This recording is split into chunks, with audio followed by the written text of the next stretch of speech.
Thirstywater's Bible in a Year presents the New American Standard Bible, 1995 edition.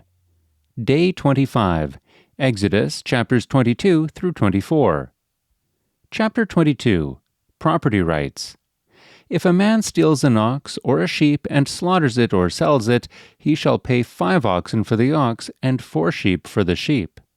If the thief is caught while breaking in and is struck so that he dies, there will be no blood guiltiness on his account.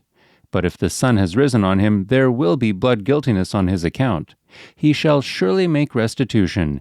If he owns nothing, then he shall be sold for his theft. If what he stole is actually found alive in his possession, whether an ox or a donkey or a sheep, he shall pay double. If a man lets a field or vineyard be grazed bare, and lets his animal loose so that it grazes in another man's field, he shall make restitution from the best of his own field and the best of his own vineyard. If a fire breaks out and spreads to thorn bushes, so that stacked grain or the standing grain or the field itself is consumed, he who started the fire shall surely make restitution. If a man gives his neighbor money or goods to keep for him, and it is stolen from the man's house, if the thief is caught, he shall pay double. If the thief is not caught, then the owner of the house shall appear before the judges to determine whether he laid his hands on his neighbor's property. For every breach of trust, whether it is for ox, for donkey, for sheep, for clothing, or for any lost thing about which one says, "This is it," the case of both parties shall come before the judges. He whom the judges condemn shall pay double to his neighbor. If a man gives his neighbor a donkey, an ox, a sheep, or any animal to keep for him, and it dies, or is hurt, or is driven away while no one is looking, an oath before the Lord shall be made by the two of them that he has not laid hands on his neighbor's property, and its owner shall accept it, and he shall not make restitution. But if it is actually stolen from him, he shall make restitution to its owner. If it is all torn to pieces, let him bring it as evidence. He shall not make restitution for what has been torn to pieces. If a man borrows anything from his neighbor, and it is injured or dies while its owner is not with it, he shall make full restitution. If its owner is with it, he shall not make restitution. If it is hired, it came for its hire. Sundry laws. If a man seduces a virgin who is not engaged and lies with her, he must pay a dowry for her to be his wife. If her father absolutely refuses to give her to him, he shall pay money equal to the dowry for virgins. You shall not allow a sorceress to live. Whoever lies with an animal shall surely be put to death. He who sacrifices to any god other than to the Lord alone shall be utterly destroyed. You shall not wrong a stranger or oppress him, for you were strangers in the land of Egypt. You shall not afflict any widow or orphan. If you afflict him at all, and if he does cry out to me, I will surely hear his cry, and my anger will be kindled, and I will kill you with the sword, and your wives shall become widows, and your children fatherless. If you lend money to my people, to the poor among you, you are not to act as a creditor to him. You shall not charge him interest. If you ever take your neighbor's cloak as a pledge, you are to return it to him before the sun sets, for that is his only covering. It is his cloak for his body. What else shall he sleep in? And it shall come about that when he cries out to me, I will hear him, for I am gracious. You shall not curse God, nor curse a ruler of your people. You shall not delay the offering from your harvest and your vintage. The firstborn of your sons you shall give to me. You shall do the same with your oxen and with your sheep. It shall be with its mother 7 days. On the 8th day you shall give it to me. You shall be holy men to me. Therefore you shall not eat any flesh torn to pieces in the field. You shall throw it to the dogs. Chapter 23. Sundry laws. You shall not bear a false report. Do not join your hand with a wicked man to be a malicious witness. You shall not follow the masses in doing evil, nor shall you testify in a dispute so as to turn aside after a multitude in order to pervert justice. Nor shall you be partial to a poor man in his dispute. If you meet your enemy's ox or his donkey wandering away, you shall surely return it to him. If you see the donkey of one who hates you lying helpless under its load, you shall refrain from leaving it to him. You shall surely release it with him. You shall not pervert the justice due to your needy brother in his dispute. Keep far from a false charge, and do not kill the innocent or the righteous, for I will not acquit the guilty. You shall not take a bribe, for a bribe blinds the clear-sighted and subverts the cause of the just. You shall not oppress a stranger, since you yourselves know the feelings of a stranger, for you also were strangers in the land of Egypt. The Sabbath and land. You shall sow your land for 6 years and gather in its yield, but on the 7th year you shall let it rest and lie fallow, so that the needy of your people may eat, and whatever they leave, the beast of the field may eat. You are to do the same with your vineyard and your olive grove.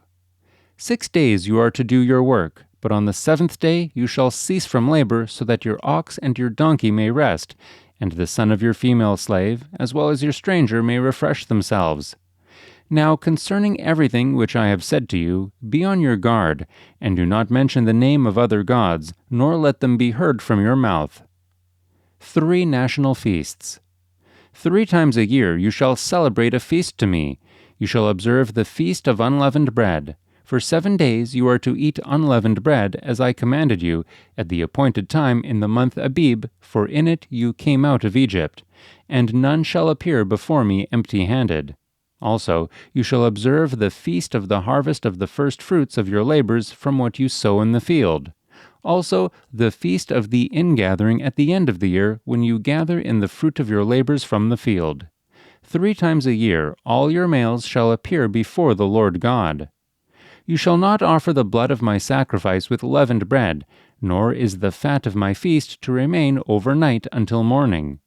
You shall bring the choice first fruits of your soil into the house of the Lord your God.